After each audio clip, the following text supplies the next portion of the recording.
या देवी सर्वभूतेषु शक्तिरूपेण संस्थिता नमस्तस्यै नमस्तस्यै നമസ്തസ്യൈ നമോ നമഃ. പ്രിയപ്പെട്ടവരെ, ഇപ്പോൾ ദീദി കുറച്ച് മുമ്പ് പറഞ്ഞ കാര്യങ്ങളിൽ എനിക്ക് ഒന്ന് രണ്ട് വാക്ക് ഞാനും അതിനെപ്പറ്റി പറഞ്ഞുകൊണ്ട് ഉപനിഷത്തിലേക്ക് വരാമെന്ന് വിചാരിക്കുക. ഞാൻ ദീദിയെ ആദ്യമായിട്ട് ഞാൻ പരിചയപ്പെടുന്ന ഒരു എഴുത്തിലൂടെയാണ്. 1980 യുവഭാരതി എന്ന് പറഞ്ഞിട്ട് ഇവരുടെ ഒരു പത്രം, ഒരു ഇംഗ്ലീഷിലാണ്, ഒരു പത്രമല്ല മാഗസിനാണ് അല്ലേ, മാഗസിൻ. അതിലേക്ക് സയൻസ് ആൻഡ് സ്പിരിച്വാലിറ്റി എന്നൊരു ലേഖനം ഞാൻ എഴുതി കൊടുത്തിട്ടുണ്ടായി. അപ്പോൾ 80 മുതലാണ് ഞങ്ങൾ തമ്മിലുള്ള പരിചയം. അപ്പോൾ ഇത്രയും വർഷമായിട്ട്, അതായത് 26 വർഷമായിട്ട് ഒരസ്കിതയില്ലാതെ യാതൊരു വിധത്തിലുള്ള, സാധാരണഗതിയിൽ എന്ത് ബന്ധത്തിലും ഒരു ചെറിയ പ്രശ്നങ്ങളൊക്കെ ഉണ്ടാവും, ഒരു പ്രശ്നങ്ങളും ഇല്ലാതെ 26 വർഷം കൊണ്ട് നടന്നിട്ടുള്ള ഒരു ബന്ധമാണ് ഞങ്ങളുടേത്. വളരെ റെസ്പെക്റ്റോട് കൂടിയിട്ട് ഞാൻ കാണുന്ന ഒരു സ്ത്രീയാണ് നമ്മുടെ ദീദി. കാരണം അതിൻ്റെ റീസൺ ഞാൻ ഇത് ഒന്ന് പറയാം. അവർക്ക് ഇപ്പം ഞാനും പ്രൊഫഷണലായിട്ട് ഒരു ഡിഗ്രി എടുത്ത് ഒരു പ്രൊഫഷനിൽ ഫോളോ ചെയ്തുകൊണ്ടിരിക്കുന്ന ഒരാളാണ് ഞാനും. അവരും അതുപോലെ ഒരു മൈക്രോബയോളജിയിൽ ഒരു വലിയ റിസർച്ച് ഡിഗ്രി എടുത്തു കഴിഞ്ഞ ശേഷം അതിനേക്കാൾ പ്രധാനമാണ് ഈ ആധ്യാത്മികത എന്ന് വിചാരിച്ചിട്ട് ഈ ഒരു ലൈനിൽ കൂടെ വന്നിട്ടുള്ള ഒരു വ്യക്തിയാണ്. ഒരു സമാനത അതിൽ ഞാൻ കുറച്ച് ഗാർഹസ്ഥ്യത്തിൽ കൂടെ ഒക്കെ കുറച്ച് സഞ്ചരിച്ച രീതി അതും ചെയ്തിട്ടില്ല എന്നുള്ള ഗുണമുണ്ട് രീതിക്ക്. ഞാൻ അങ്ങനെ ഒരു കാര്യം സംഭവിച്ചു. അതൊരു ഞാൻ നെഗറ്റീവായിട്ട് പറയല്ല, അതും വേണമല്ലോ ജീവിതത്തിന്റെ ഒരു ഭാഗമായിട്ട് അത് ചെയ്തു. എന്നാലും സഹൃദയത്വം എന്ന് പറഞ്ഞാൽ സമാന ഹൃദയത്വം എന്നാണ് വാസ്തവത്തിൽ അർത്ഥം. ആ സമാന ഹൃദയത്തോട് കൂടിയിട്ട് സയൻസിലും ആധ്യാത്മികതയിലും ഒരുപോലെ വ്യാപരിച്ചിട്ടുള്ള രണ്ട് മനസ്സുകൾ എന്നുള്ള രീതിയിലും കൂടി എനിക്ക് വളരെ റെസ്പെക്റ്റ് ഉള്ള ഒരാളാണ് ദീദി. അപ്പൊ ഇവിടെ ദീദി എപ്പോൾ വിളിക്കുമ്പോഴും ഞാൻ വരാറുണ്ട് എന്നുള്ളത് ഒരു ഇതാണ്. ഇന്നിപ്പോ സംസാരിക്കാൻ പോകുന്ന വിഷയം ഈശാവാസ്യ ഉപനിഷത്ത്. ഒരു ഗുണമുണ്ട്, അത് ഏറ്റവും ചെറുതാണെന്നുള്ളത്. 18 ശ്ലോകമേ ഉള്ളൂ. ഭഗവത്ഗീതയിലെ ഭക്തിയോഗം പറയുമ്പോൾ ശ്രീകൃഷ്ണൻ പറയും 20 ശ്ലോകമേ ഉള്ളൂ വെച്ചാലും ഇത് ധർമ്മാമൃതമാണെന്ന്. അമൃതാണ്, ധർമ്മത്തിന്റെ അമൃതം. ആ സാരം മാത്രമാണ് ഈ അധ്യായം എന്ന്. അതുമാതിരിയാണ് ഈ ഉപനിഷത്ത്. മറ്റുള്ള എല്ലാ ഉപനിഷത്തുകളിലും പറയുന്ന അദ്വൈതാണല്ലോ ഉപനിഷത്തുകളുടെ സാരം. ആ അദ്വൈതം എങ്ങനെ ഏറ്റവും ചെറിയ ഒരു ചെറിയ അഴുക്കെന്നും പറയാൻ പറ്റില്ല, അതിലും ചെറിയൊരു സാധനം, ഒരു ചെറിയ ഡപ്പയുടെ ഉള്ളിൽ ഒതുക്കിയിട്ട് ഇങ്ങനെ അങ്ങോട്ട് തരാൻ പറ്റുമോ, അങ്ങനെ ഒതുക്കിയിട്ടുള്ള ഒരു സാധനമാണ് ഈ. അപ്പൊ 18 ശ്ലോകമേ ഉള്ളൂ എന്ന് വെച്ചാലും അത് വളരെ സാരവത്തായിട്ടുള്ള ശ്ലോകങ്ങളാണ് അതിൻ്റെ അകത്ത്. അതിനെ മുഴുവൻ നമ്മൾ ഡീപ്പായിട്ട് പോവുകയാണെങ്കിൽ എല്ലാ ഉപനിഷത്തും അതിൻ്റെ ഉള്ളിൽ വരും എന്നുള്ളതാണ് അതിൻ്റെ പ്രാധാന്യം. എന്നാൽ അങ്ങനെ ആ ചെറുത് എന്നുള്ളതിനേക്കാൾ ഉപരി അഗാധമായ അല്ലെങ്കിൽ അപാരമായ ഒരു സാധനത്തിനെ ഒരു ചെറുതിലേക്ക് ഒതുക്കുക എന്നുള്ള സംഗതി വളരെ വിഷമം പിടിച്ച. പണ്ടൊരു കഥയുണ്ട്, മങ്ങാട്ടച്ഛൻ ഒരു കുട്ടിയെ കരയിപ്പിക്കല്ല, കരച്ചിൽ മാറ്റാൻ ശ്രമിച്ചത് ഉണ്ടല്ലോ, കേട്ടിട്ടില്ലേ? ഒരു കുട്ടി കരയാണ്. അപ്പൊ ചോദിച്ചത് എന്താണ് ഈ കുട്ടി ഇങ്ങനെ സാമൂതിരി ചോദിക്കുകയാണ് മങ്ങാട്ടച്ഛനോട്, എന്താ നിങ്ങളുടെ വീട്ടിൽ ഈ കുട്ടി ഇങ്ങനെ കരഞ്ഞുകൊണ്ടിരിക്കുന്നത്, എപ്പാ നോക്കിയാലും കുട്ടി കിനി പറഞ്ഞ. അവനെ തൃപ്തിപ്പെടുത്താൻ ലോകത്തൊരാൾക്ക് സാധിക്കില്ല, അവിടുന്ന് അതിന് ശ്രമിക്കണ്ടായിരുന്നു. എന്നാ അങ്ങനെ ഉണ്ടോ, ഞാൻ ശ്രമിച്ചു നോക്കട്ടെ, ഞാൻ ശ്രമിച്ചാൽ പറ്റാത്തുണ്ടോ. കുട്ടീനെ എടുത്തു, എന്താ മോന് വേണ്ടത്? അപ്പോൾ ഓരോന്ന് കിണുങ്ങി ഓരോന്ന് പറയും, എനിക്കൊരു ആനയെ വേണം. ആനയെ കൊടുത്തു. സാമൂഹിക്കാണ് ആനയെ കൊടുക്കാൻ വേണ്ടി. ഒരു ആന, അതാ അമ്മർത്ത ആന. അതിന് നാളികേരം കൊടുത്തൊക്കെ കഴിഞ്ഞു. പിന്നെയും കുട്ടി ചിന്നുക, ഇനി എന്താ വേണ്ടത്? ഒരു ചെപ്പ് വേണം. അപ്പൊ ഒരു ചെറിയ സിന്ദൂര ചെപ്പ് കൊടുത്തു. ശരി, സിന്ദൂര ചെപ്പ് കൊടുത്തു. പിന്നെയും കരയാം, ഇനി എന്താ വേണ്ടത്? എനിക്ക് ചെപ്പിന്റെ ഉള്ളിക്ക് ആനേനെ ഒന്ന് ഇറക്കി തരണം. കഴിഞ്ഞില്ലേ? അത് മാരിത്തൊരു സാധനം. അത് ആനയെ ചെപ്പിന്റെ ഉള്ളിൽ വെച്ച മാതിരി ഇതിനെ ആനയെ പുറത്തേക്ക് വെച്ചാൽ അതിനെ വിവരിക്കാൻ പറയാൻ പോയി കഴിഞ്ഞാൽ ബുദ്ധിമുട്ടാണ്. എന്നാൽ ചെപ്പിന്റെ ഉള്ളിൽ നല്ല സുഖമായിട്ട് അത് ഇരിക്കുന്നുണ്ട്. ഇത് വളരെ സിമ്പിളാണെന്ന് തോന്നുമെങ്കിലും അത്ര സിമ്പിൾ അല്ലാത്ത ഒരു സാധനമാണ്. അപ്പൊ അതിന്റെ ബുദ്ധിമുട്ട് ഞാൻ പറയണ, അത് അങ്ങനെ ആക്കി വെക്കാൻ ആ ഋഷിമാരെത്ര അവരുടെ ഇഫർട്ട് ആലോചിച്ചു കഴിഞ്ഞാൽ അവരെത്ര ശ്രമിച്ചിട്ടാവണം അത് ഇങ്ങനെ ഒരു സാധനത്തിൽ നമുക്ക് ഇങ്ങോട്ട് സൂത്രവാക്യം മാതിരി ഇങ്ങോട്ട് തന്നത് എന്ന് ആലോചിച്ചു കഴിഞ്ഞാൽ നമ്മൾ അവരുടെ മുമ്പിൽ അറിയാതെ വിനയനമ്രരായിട്ട് ശിരസ് കുനിച്ചു പോകുന്ന ഒരു ഉപനിഷത്താണ്. അതെടുത്തിട്ട് ഞാൻ എന്നെ മരത്തുള്ള ആൾക്കാർ അത് പറയാൻ നിൽക്കുക 3 മണിക്കൂറിൻ്റെ ഉള്ളിൽ എന്ന് പറഞ്ഞാൽ അതൊരു അതിസാഹസികമായ പ്രവൃത്തിയാണ്. എന്നാലും പറയാതിരിക്കാൻ വയ്യപ്പോൾ ദീദിയല്ലേ പറഞ്ഞിരിക്കുന്നത് പറയാൻ അല്ലേ, പറയുന്നെ. നമ്മൾ ശ്രമിച്ചു നോക്കാം, നമുക്കൊന്ന് നോക്കാം എന്നുള്ളത് അത്രയേ ഞാൻ ഉദ്ദേശിക്കുന്നുള്ളൂ. പിന്നെ ഈ ഋഷിമാരുടെ ഈ ഒരു സ്വഭാവം എടുത്ത് നോക്കുമ്പോൾ ഈ ഭ്രാമരി വൃത്തി എന്നൊരു സാധനം പറയുന്നുണ്ട്. ഭ്രാമരി വൃത്തി എന്ന് പറഞ്ഞാൽ ഈ ഒരു തേനീച്ചയുടെ പണി എന്താ? തേനീച്ച ഓരോ പൂവിലും തേടി തേടി നടന്ന് അതിൻ്റെ ഏറ്റവും സാരാംശമായിട്ടുള്ള തേനെടുക്കും. പല പൂക്കളുടെയും പല വർണ്ണങ്ങളിൽ പല വിധത്തിലുള്ള പൂക്കളുടെയും സാരാംശമായിട്ടുള്ള തേൻ എടുത്തിട്ട് അത് കൊണ്ടുപോയിട്ട് തൻ്റെ കൂട്ടിൽ, തേനീച്ചയുടെ കൂട് കണ്ടുണ്ടോ? ഷട്കോണ ആകൃതിയിലാണ് അതിൻ്റെ ആ ഷട്കോണം, ഷട്ചക്രം എന്നൊക്കെ നമ്മൾ പറയുന്ന ആ ഷട്ചക്രം, ആ ഷട്കോണ ആകൃതിയിലാണ് അതിൻ്റെ ക്യൂബുമായിട്ട് ആ കൂട്ടിൻ്റെ ഉള്ളിൽ ഇത് നിറച്ച് വെക്കുക. ഈ മെഴുക് എവിടുന്ന ഉണ്ടാക്കണത്? അതിൻ്റെ ശരീരത്തിൽ നിന്ന് തന്നെ ഉണ്ടാവണ ഒരു മെറ്റീരിയലാണ്. അപ്പൊ സ്വന്തം ശരീരത്തിൽ നിന്ന് ഉണ്ടാക്കുന്ന ഈ മെഴുകും പല പൂക്കൾ തേടി താൻ ശേഖരിച്ച ഈ മധുവും, ഇത് രണ്ടുമാണ് തേനീച്ചയുടെ പ്രവൃത്തി. ഈ വലിയ ഋഷിമാരൊക്കെ അങ്ങനെയാ. സ്വന്തം ജീവിതം കൊണ്ട് സ്വന്തം ശരീരത്തിന്റെ മുകളിലുള്ള എക്സ്പെരിമെന്റ്സ് നടത്തി അതാണ് ആ മെഴുക് ഉരുകിയിട്ടാണ് പ്രകാശം തരണല്ലേ. ആ പ്രകാശം തരുന്ന മെഴുകും മാധുര്യം തരുന്ന തേനും ഓരോ ശാസ്ത്രത്തിന്റെയും ഓരോ കലയുടെയും ഉള്ളിൽ ചെന്ന് തേടിയിട്ട്, വലിയ വലിയ ഗ്രന്ഥങ്ങളുടെ ഒക്കെ ഉള്ളിൽ ചെന്ന് തേടിയിട്ട് അതിൻ്റെ ഉള്ളിൽ നിന്ന് ഏറ്റവും സാരാംശം ഇങ്ങോട്ട് വലിച്ചെടുത്തിട്ട് അതിങ്ങനെ സത്ത് പോലെ ആക്കിയിട്ട് സ്വന്തം ഉള്ളിൽ നിറച്ചിരിക്കുന്നവരാണ് ഋഷിമാര്. അങ്ങനെ ഒരു ബ്രാഹ്മരീ വൃത്തി ഏതോ ഒരു ഋഷി, പേര് പോലും പറയാൻ ആഗ്രഹിക്കാത്ത, എനിക്കൊരു പോപ്പുലാരിറ്റി വേണം, ഞാൻ ഈ എല്ലാതിൻ്റെ മുകളിൽ എൻ്റെ പേരിങ്ങനെ കാണണം എന്ന് ആഗ്രഹിക്കാത്ത, ഒരു പേര് പോലും അറിയാത്ത ഒരു ഋഷിയുടെ ബ്രാഹ്മരീ വൃത്തിയാണ് വാസ്തവത്തിൽ ഈശാവാസ്യ ഉപനിഷത്ത്. പല ശാസ്ത്രങ്ങളുടെയും പല ഉപനിഷത്തുക്കളുടെയും സാരം സ്വന്തം ജീവിതത്തിൽ പ്രയോഗിച്ച് സ്വന്തം യോഗാത്മകതയെന്ന്, സ്വന്തം തന്മയീഭാവത്തുനിന്ന് അതിൻ്റെ സത്യം അറിഞ്ഞിട്ട് വെറും 18 ശ്ലോകങ്ങളിൽ, വെറും 18 ശ്ലോകങ്ങളിൽ ഒതുക്കി വെച്ചിട്ട് ഇതാ അടുത്ത് വരുന്ന ജനറേഷനോട് ഇത് നിങ്ങൾ എടുത്തോളൂ, എനിക്ക് വേണ്ട, നിങ്ങൾക്കെല്ലാവർക്കുമാണ് ഇത് തരുന്നത് എന്ന് സമർപ്പിക്കപ്പെട്ട ഏറ്റവും ദിവ്യമായ ഒരു ഉപനിഷത്തായിട്ടാണ് ഞാനിതിനെ കാണുന്നത്. അപ്പം നമ്മൾ അതിൻ്റെ ആദ്യത്തെ ശ്ലോകം തുടങ്ങുമ്പോൾ തന്നെ ദീദി പറഞ്ഞ പോലെ ഒരൊറ്റ ആദ്യത്തെ തുടക്കത്തിൽ തന്നെ അതിൽ നമ്മൾ ഭാരതത്തിൻ്റെ ഏറ്റവും വലിയ ഫിലോസഫി എന്ന് നമ്മൾ പറയുന്നത് എന്തിനാ? അദ്വൈതത്തിന് അല്ലേ? അദ്വൈത ഫിലോസഫിയാണ് നമ്മുടെ ഏറ്റവും വലിയ ലോകത്തിന് ഭാരതം കൊടുത്ത ഫിലോസഫികളിലെ ഏറ്റവും വലിയതെന്ന് പറയുന്നത് നമ്മൾ അദ്വൈതത്തിനെയാണ്. ഈ അദ്വൈത ഫിലോസഫി മുഴുവനായിട്ട് ഒറ്റ ഒരു സിമ്പിളായിട്ട് ഏറ്റവും സൂത്രവാക്യം പോലെ പറഞ്ഞിട്ടുള്ള ഒന്നാണ് ഈ ഈശാവാസ്യമിതം സർവം എന്ന് പറയുന്ന ഈ ആദ്യത്തെ ശ്ലോകത്തിലെ ആദ്യത്തെ വാക്യം എന്ന് പറയുന്നത് ഒരു മഹാവാക്യമായിട്ട്. ഇതിനെ നിവൃത്തി ലക്ഷണധർമ്മം എന്നാണ് കമന്റേറ്റേഴ്സ്, ഭാഷ്യകാരന്മാർ വിളിക്കുന്നത്, നിവൃത്തി ലക്ഷണധർമ്മം. രണ്ടാമത്തെ ശ്ലോകത്തിനെ ആണെങ്കിൽ അവർ വിളിക്കുന്നത് പ്രവൃത്തി ലക്ഷണധർമ്മം എന്നാ. നിവൃത്തി, പ്രവൃത്തി. ലോകത്തിൽ 2 മാർഗങ്ങൾ പ്രധാനമായിട്ട് മനുഷ്യർക്ക് മോക്ഷം ആഗ്രഹിക്കുന്നവരായിട്ടുള്ള, സദാചാരം ആഗ്രഹിക്കുന്നവരായ ആളുകൾക്ക് നിവൃത്തി, പ്രവൃത്തി എന്ന് 2 മാർഗം പണ്ടേ പറഞ്ഞു വെച്ചിട്ടില്ലേ. ആദ്യത്തെ ശ്ലോകത്തിൽ നിവൃത്തിയും രണ്ടാമത്തെ ശ്ലോകത്തിൽ പ്രവൃത്തിയും പറഞ്ഞുകൊണ്ടാണ് ഇത് ആരംഭിക്കുന്നത് തന്നെ. അപ്പൊ നമ്മൾ ആദ്യം നിവൃത്തി ലക്ഷണം എന്താണ്? ഈശാവാസ്യമിതം സർവം. ഇക്കാണുന്ന സർവവും ഈശ്വരനാൽ വസിക്കപ്പെട്ടിരിക്കുന്നു. ഈ കാണുന്ന മുഴുവൻ ഈശ്വരനാണ്. കാണാത്തതും ഈശ്വരനാണ്. ഈ സർവവും ഈശ്വരനാണ്.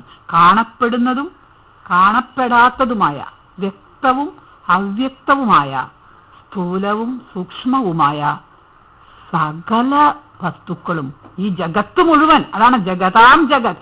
ഈ ചലനാത്മകമായിട്ടും ചരാചരം എന്ന് പറയുമ്പോൾ ചരിക്കുന്നതും അചരമായിരിക്കുന്നതും ചലിക്കുന്നതും ചലിക്കാത്തതുമായിട്ട് നമ്മൾ ഈ കാണുന്ന ജഗത്ത് മുഴുവൻ ഈശ്വരനാണ് എന്നാണ് ആദ്യമേ പറയുന്നത്.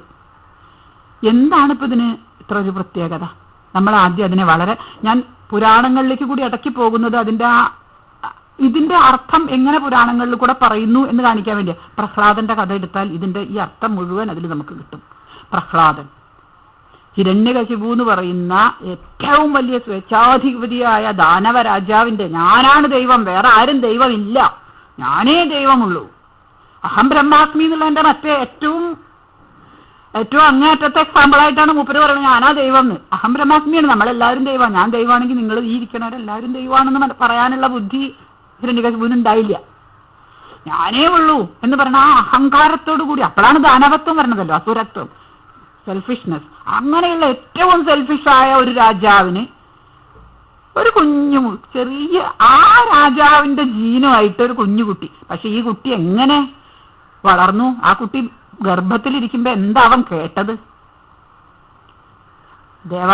ദേവദാനവ യുദ്ധത്തിന്റെ സമയത്ത് ഈ ഭാര്യയെ, അതായത് ഹിരണ്യകശിപുവിന്റെ ഭാര്യയെ സംരക്ഷിച്ചത് ആരാ? നാരദ മഹർഷി.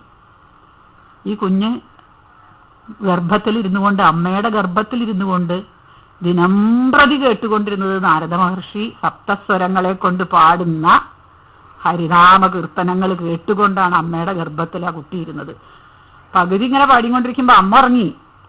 അമ്മ എന്തായാലും ഭർത്താവിന്റെ കുറച്ച് ക്യാരക്ടർ ഭാര്യയ്ക്കും കിട്ടുമല്ലോ അല്ലേ, കുറച്ചൊക്കെ കിട്ടും. വീട്ടിലിങ്ങനെ ഒപ്പം ജീവിക്കണോണ്ട് കുറച്ച് യമ്മ ഉറങ്ങുക, കിടന്നിട്ട് താമസിക്കാണ്. ഉറങ്ങിപ്പോയി, യമ്മ ശ്രദ്ധിക്കണില്ല ആ പാട്ടൊന്നും. പക്ഷെ ഉള്ളിലിരുന്ന ആള് നല്ല ശ്രദ്ധയാ. പാടിക്കൊണ്ടിരിക്കുമ്പോ കൂടെ ഹരി ഹരി എന്ന് കൂടെ പാടുക. ആ സംഗീതാത്മകമായ രീതിയിൽ രാമനാമം ഹരിനാമം കേട്ടുകൊണ്ട് അമ്മയുടെ ഗർഭത്തിലിരുന്ന കുഞ്ഞാണ് ആ ജനിച്ചു വന്നിട്ട് ഹരി ഹരി എന്ന് അച്ഛനോട് പറയാൻ തുടങ്ങിയത്. മുരുകൻ ശിവനെ ഉപദേശിച്ച മാതിരി, പ്രണവം ഉപദേശിച്ച മാതിരി ഈ കുഞ്ഞ് ഈ നാരദൻ പാടിയ സംഗീതം കേട്ടിട്ട് സ്വന്തം അച്ഛനെ, സെൽഫിഷ് ആയിട്ടുള്ള സ്വന്തം അച്ഛനോട് ഇതല്ല, നീ മാത്രല്ല ഹരി, ഭൂലോകം മുഴുവൻ ഹരിയാണെന്നാ പറയണത് കുട്ടി.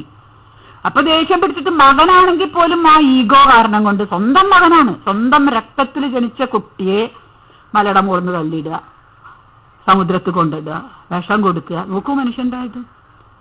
എന്നുവെച്ചാൽ അത്ര പോലും ആ സ്വന്തം കുട്ടിയാണെങ്കിൽ പോലും അച്ഛനമ്മമാർ അങ്ങനെയാണ് എന്ന് കാണിക്കുന്ന അത്. ഇതൊക്കെ പ്രാക്ടിക്കലായിട്ടുള്ള, എന്നുവെച്ചാൽ എന്റെ കുട്ടി ഇന്ന മാതിരി ആവണം എന്ന് നേരത്തെ അച്ഛനമ്മമാരൊരു ഡിസിഷൻ എടുക്കുകയാണ്. അതനുസരിച്ച് അല്ല ഈ കുട്ടി വളരണതെന്ന് കണ്ടാൽ ഏത് ശരി ഏത് തെറ്റ്, ഏത് ന്യായം ഏത് അന്യായം എന്ന് പോലും നോക്കാതെ ശിക്ഷിക്കുന്ന അച്ഛനമ്മമാരുടെ ഒരു പ്രതീകം കൂടിയാണ് അവിടെ ഹിരണ്യകശിപു. പക്ഷെ ഈ കുട്ടിയോ, ഈ കുട്ടിക്ക് ഒരു സംശയവും ഇല്ല, താൻ പറയണതാ ശരി എന്നുള്ളതിന് ഒരു സംശയവും ഇല്ല. അതുകൊണ്ട് പറയാം, അച്ഛാ എനിക്ക് പേടിയില്ല, എന്നെ എവിടെയും എപ്പോഴും കാക്കുന്നത് ഹരിയാണ്. അപ്പൊ ചോദിച്ചു, നിന്റെ ഹരി എവിടെ? ഹരി എല്ലായിടത്തും ഉണ്ട്. കാണുന്ന സകല വസ്തുക്കളാ ഈശാവാസ്യം ഇതം സർവം. ഈ കാണുന്ന സകല വസ്തുക്കളിലും ഹരിയുണ്ട്. ഈ കാണുന്ന തുരുമ്പിലുണ്ട്, കാണുന്ന തൂണിലുണ്ട്. ഈ തൂണിലുണ്ടോ? തൂണിലുണ്ട്. എന്നാന്ന് നോക്കട്ടെ. വെട്ടി നോക്കിയപ്പോ തൂണിന്ന് ഹരി വന്നു. ഈ കഥ ഇതെന്തിനാ ഈ കഥ, ഇങ്ങനൊരു കഥ പറയുന്നത്? നന്ന ചെറിയ കുട്ടികൾക്ക് ഈശാവാസ്യം ഇതം സർവം എന്ന് പറഞ്ഞ് നമ്മൾ ഉപനിഷത്ത് പറഞ്ഞു കൊടുത്താൽ മനസ്സിലാവില്ല. ഇപ്പൊ നിങ്ങളൊക്കെ അമ്മമാരുണ്ടാവും ഇതില്. നിങ്ങളുടെ കൊച്ചു കുട്ടികളോട് നിങ്ങൾ ഉപനിഷത്ത് പറയാൻ പോയാൽ അവർക്ക് മനസ്സിലാവില്ല. അവിടെ എഡ്യൂക്കേഷണൽ സൈക്കോളജി നമ്മൾ പഠിച്ചിരിക്കണം. ഈ ചെറിയ കഥയിൽ കൂടെ, പ്രഹ്ലാദന്റെ കഥയിൽ കൂടെ, ധ്രുവന്റെ കഥയിൽ കൂടെ നിങ്ങൾ നിങ്ങളുടെ കുട്ടികളെ പഠിപ്പിക്കുമ്പോൾ ആ കുഞ്ഞ് കുറച്ച് വലുതാവുമ്പോൾ ഈശാവാസ്യം ഇതം സർവം എന്ന് പറയുമ്പോൾ അത് രണ്ട് കഥയും കൂടി കണക്ട് ചെയ്യും. നേരെ മറിച്ച് നിങ്ങൾ 5 വയസ്സിൽ നിങ്ങൾ ഈശാവാസ്യം ഇതം സർവം എന്ന് പറഞ്ഞാൽ കുട്ടി അത് ഉറങ്ങിയമാതിരി ഉറങ്ങിപ്പോകും, കുട്ടിക്ക് മനസ്സിലാവില്ല. അതാ സൈക്കോളജിയാണ്, ഒരു കുഞ്ഞിന്റെ സൈക്കോളജി. ഒരു പ്രായം വരുമ്പോൾ വരുന്ന മെച്യൂരിറ്റിയുടെ സൈക്കോളജി അറിഞ്ഞുകൊണ്ട് മാത്രമേ ഒരു എഡ്യൂക്കേഷണൽ സിസ്റ്റം ഉണ്ടാക്കാൻ പറ്റും. ഭാരതത്തിലെ എഡ്യൂക്കേഷണൽ സിസ്റ്റം അങ്ങനെയാണ്. പുരാണങ്ങൾ ഇതിഹാസങ്ങളൊക്കെ ചെറിയ ലെവലിൽ കുട്ടികൾക്ക് പറഞ്ഞു കൊടുക്കാനുള്ള കഥകളാണ്. പക്ഷെ അതിലത്തെ കഥകളിൽ നിന്ന് നിങ്ങൾ എങ്ങനെ മുകളിലേക്ക് പോകണം എന്നുള്ളത് അറിയണമെങ്കിൽ പ്രസ്ഥാനത്രയത്തിലേക്ക് പോകണം. പ്രസ്ഥാനത്രയം എന്ന് പറഞ്ഞാൽ ഒരു സോപാനം പോലെ വെച്ചാൽ ആദ്യം ഭഗവത്ഗീത, താഴെ അതിൻ്റെ മീതെ ഉപനിഷത്തുകൾ, പ്രധാനപ്പെട്ട ഉപനിഷത്തുകൾ 108ഓളം ഒരുപാട് ഉപനിഷത്തുകളുണ്ട്. പക്ഷെ മിനിമം ശങ്കരൻ ദശോപനിഷത്താണ് ചെയ്തത്. ഞാനൊരു 2 കൂടി ചേർത്ത് 12 ഞാൻ ചെയ്തത്. കാരണം എനിക്ക് എന്താ മഹാനാരായണ ഉപനിഷത്തും ചേതശേഖരം കൂടി ചേർക്കണം തോന്നി. ചേതശേഖരത്തിൽ ആ അനുഭൂതിയുടെ പാരമ്യത്തിൽ ചെയ്യണതായതുകൊണ്ട്, ശ്രീനാരായണ ഉപനിഷത്ത് ബിക്കോസ് ഞാൻ വിഷ്ണു ഭക്തി ആയതുകൊണ്ടും അതും കൂടെ ചേർത്ത് 12 ഞാൻ. ഈ ഉപനിഷത്ത് കഴിഞ്ഞാൽ 3ാമത് വരുന്ന ഘട്ടത്തിലാണ് ബ്രഹ്മസൂത്രം. വെറും സൂത്രവാക്യങ്ങളിൽ മാത്രം, ശ്ലോകം പോലും ഇല്ല. ഫസ്റ്റ് സൂത്രമായിട്ടാണ് ജന്മാദ്യസ യഥ, അത്ര ഉണ്ടാവുള്ളൂ. തത്വ സമന്വയാത്, ഇങ്ങനെ സൂത്രമായിട്ട് വളരെ. ഈ 3 ഭാരതത്തിലെ ഏറ്റവും വലിയ അദ്വൈതത്തിൻ്റെന്ന് നമ്മൾ പറഞ്ഞുകൊണ്ട് നടക്കുന്ന പ്രസ്ഥാനത്ര എന്ന് പറയുന്ന ഈ 3. ഇതിന്റെ സാരാണ് ഈ ഈശാവാസ്യം ഇതം സർവം എന്ന ഫസ്റ്റ് സെന്റൻസ്. ആലോചിച്ചാൽ അറിയാം അത് എത്ര ബ്രാഹ്മരീവൃത്തി എന്ന് പറഞ്ഞാൽ എത്ര കോൺസെൻട്രേറ്റഡ് ആയിട്ട് സാന്ദ്രമാക്കിയ അമൃതരസാണത് ആ പറയുന്നത്. അപ്പോ ഇനിയൊരു കഥ ആരുടെ? എല്ലാവർക്കും അറിയണ ഒരു കഥ, പ്രഹ്ലാദം കൂടാതെ ഗോപികളുടെ. ഗോപികളെ ഇങ്ങനത്തെ ആൾക്കാരാണ് ഇവര്. ഒരു സ്റ്റേജ് കഴിഞ്ഞപ്പോ ഞങ്ങൾക്ക് കൃഷ്ണനല്ലാതെ ഒന്നും കാണുന്നുമില്ല, കൃഷ്ണനല്ലാതെ ഒന്നും കേൾക്കണമില്ല. കൃഷ്ണൻ എന്നുള്ളൊരു വാക്കല്ലാതെ അവരുടെ മനസ്സിലോ അവരുടെ മനസ്സാ വാചാ കർമ്മണ അവർക്ക് ഈ ഒരു വാക്കല്ലാതെ ഒന്നുമില്ല. ഇവർ കാണുന്ന മുഴുവൻ അത് തന്നെയുള്ളൂ. ഒരു ചെറിയ പൂ കണ്ടാൽ, ഒരു കായാമ്പൂ കണ്ടാൽ, ആകാശം കണ്ടാൽ, ഒരു പുഴ കണ്ടാൽ, ഒരു പുല്ല് മുളച്ചു വരുന്ന കണ്ടാൽ കൃഷ്ണനെ അല്ലാണ്ട് അവർ കാണുന്നില്ല. ഭൂമിയിലെല്ലാം കൃഷ്ണനാണ്.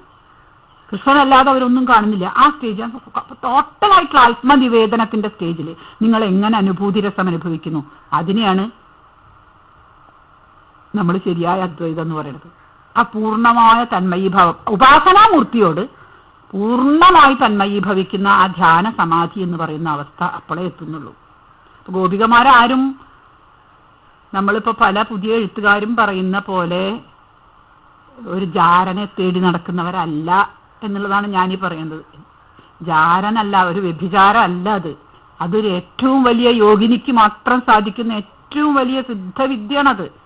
ആ ശ്രദ്ധ കൊണ്ട്, ഭഗവാനിലുള്ള ശ്രദ്ധ കൊണ്ട് കാണുന്നതൊക്കെ ഭഗവാനായിട്ട്, കേൾക്കുന്നതൊക്കെ ഭഗവാനായിട്ട്, അനുഭവിക്കുന്നതൊക്കെ ഭഗവാനായിട്ട് തീരുന്ന ഒരു പ്രത്യേക ഒരു ഉന്മാദം എന്ന് നമുക്ക് പറയാവുന്ന. ശ്രീരാമകൃഷ്ണദേവൻ ഒരു ഉന്മാദാവസ്ഥയിലല്ലേ വെളിപാട് പോലെ പറഞ്ഞിരുന്നു. അതുപോലത്തെ ഒരു അവസ്ഥയാണ്. അതുപോലെ പരീക്ഷിച്ചു നോക്കാൻ തയ്യാറുള്ള എത്ര മനുഷ്യർ ഇന്നുണ്ട്? ഇല്ല. മിക്ക ആൾക്കാരും പുസ്തകം നോക്കി പറയുന്നതല്ലാതെ അനുഭവത്തെന്ന് പറയുന്നതല്ല എന്നുള്ളതാണ് നമ്മുടെ ഇന്നത്തെ പ്രശ്നം. ഇന്ന് മിക്ക ആൾക്കാരും പണ്ഡിതന്മാർ നമുക്കുണ്ട് ധാരാളം ഒരു ഭാഗത്ത്. വേറൊരു ഭാഗത്ത് അനുഭവം മാത്രമുള്ളവർ ഇതിനെ എക്സ്പ്ലെയിൻ ചെയ്യാൻ പറ്റാത്തവരുണ്ട്. പക്ഷെ നമുക്കത് പോരാ. ഇന്നത്തെ നൂറ്റാണ്ടിൽ എക്സ്പ്ലെയിൻ ചെയ്യാനും പറ്റുന്ന അതിനുള്ള പാണ്ഡിത്യവും വേണം, അനുഭൂതിയുടേതായ സുഖവും വേണം. രണ്ടും കൂടെ മിക്സ് ചെയ്ത് കൊണ്ടുപോകാൻ പറ്റുന്നവരുടെ അപൂർവത, വളരെ അപൂർവമായിട്ട് മാത്രം, അസുലഭമായിട്ട് മാത്രം കിട്ടുന്ന ഒരിതാണ് അത്. അങ്ങനെ വരുമ്പോഴേ നമ്മളൊരു ഋഷിത്വം എന്ന് പറയുള്ളൂ. ഈ ഈശാസ്യമിതം സർവം എന്ന് പറഞ്ഞ ആ ഋഷി, ഇത് രണ്ടും ചേർന്ന ഒരു വ്യക്തിയാണ്. അപ്പൊ ആ അപൂർവ വിഷയഗ്രഹണത്തിനുള്ള ഒരു ബുദ്ധിശക്തിയും, അതുപോലെ ഇത്രയും സുന്ദരമായിട്ട് സ്വാനുഭൂതിയിലെ പൂർണ്ണമായ അദ്വൈത തന്മയതയിൽ ഇരിക്കാനുള്ള ആ യോഗസിദ്ധിയും രണ്ടുമുള്ള ഒരു ഋഷി, പേരറിയാത്തൊരു ഋഷി. വർണ്ണ നാലപ്പാട്ടെന്ന് എല്ലാ ദിവസവും മാതൃഭൂമിയിൽ വരണം എന്ന് വിചാരിക്കാത്ത ഒരു ഋഷി. ഞാൻ എന്റെ പേര് പറഞ്ഞെന്നുള്ളൂ, ബാക്കിയുള്ളവരുടെ ആരുടെയും പേര് പറയണ്ട വെച്ചിട്ട്. ഇതാണല്ലോ ഇപ്പൊ ഇവിടുത്തെ എഴുത്തുകാരുടെ സ്ഥിതി. എന്റെ പേര് വന്നില്ലയോ എന്നുള്ളതല്ല, ഞാനീ പറയുന്ന കാര്യം ശരിയാണോ ഇല്ലയോ എന്ന് നോക്കാനും അറിയാനും അത് ശരിയാണെന്ന് ഫീൽ ചെയ്തിട്ട് അതനുസരിച്ച് നടക്കാനും സാധിക്കുന്ന ഒരു ശിഷ്യനെയോ അല്ലെങ്കിൽ ഒരു സഹൃദയനെയോ ആണ് വാസ്തവത്തിൽ എല്ലാ ഗുരുവും ആഗ്രഹിക്കുന്നത്. ഗുരുക്കന്മാർ ആഗ്രഹിക്കുന്നത് കുറെ ആൾക്കാർ നമ്മുടെ പിന്നാലെ പാടി നടക്കണം എന്നല്ല, വെറുതെ ഒന്നും പറയാത്ത കുറെ ആൾക്കാർ പിന്നിൽ കെട്ടി പാടി നടന്നിട്ട് കാര്യമില്ല. ആ കൂട്ടത്തിൽ ഒരാള് ഇത് മനസ്സിലാക്കുന്ന ഒരു ശിഷ്യൻ നേരെ ചൊവ്വ കിട്ടിയാൽ ഗുരു തൃപ്തനായി. അതുപോലുള്ള ഗുരുക്കന്മാര് എത്രയോ ഇരുന്നിട്ടുള്ള അങ്ങനെയുള്ള ഭാരതത്തിലുള്ള ഒരു വലിയ ഗുരു എഴുതിയ ഒരു ചെറിയ ഉപനിഷത്ത്, അതിന്റെ സാരം, അതിന്റെ അമൃതം ആണ് ഞാനിപ്പോ നിങ്ങളുടെ മുമ്പിൽ ഒന്ന് എന്റെ പരിമിതമായ കഴിവ് വെച്ചിട്ട് ഞാൻ പറയാൻ പോകുന്നത്. അപ്പൊ എനിക്കെന്തെങ്കിലും തെറ്റ് പണഞ്ഞാൽ അത് എന്റെ തെറ്റെന്നല്ലാണ്ട് ഗുരുവിന്റെ തെറ്റല്ല എന്നുള്ളത് കൂടി അത് നമ്മൾ പറയണമല്ലോ അല്ലെ. നമുക്കൊരു തെറ്റ് പണഞ്ഞാൽ അത് മനുഷ്യൻ എന്നുള്ള രീതിയിൽ എനിക്ക് പറ്റിയ ഒരു പരിമിതി എന്നല്ലാതെ ഗുരുവിന്റെ പരിമിതി ആവണമെന്നില്ല. അപ്പൊ ആ ഒരു ഇതോട് കൂടിയിട്ട് ആ ഒരു എന്താ പറയാ മുൻകൂർ ജാമ്യം, എന്തെങ്കിലും എനിക്ക് തെറ്റ് പറ്റിയാൽ അത് എന്റെ തെറ്റാണ്, ശരി എന്ത് പറഞ്ഞാലും അത് ഗുരുവിന്റെ ശരിയാണ്, തെറ്റ് പറ്റിയാൽ അത് എന്റെ തെറ്റാണ് എന്നുള്ള ഒരു നയത്തോട് കൂടിയിട്ടാണ് ഞാൻ ഈ ഒരു വിഷയം ഇവിടെ അവതരിപ്പിക്കുന്നത്.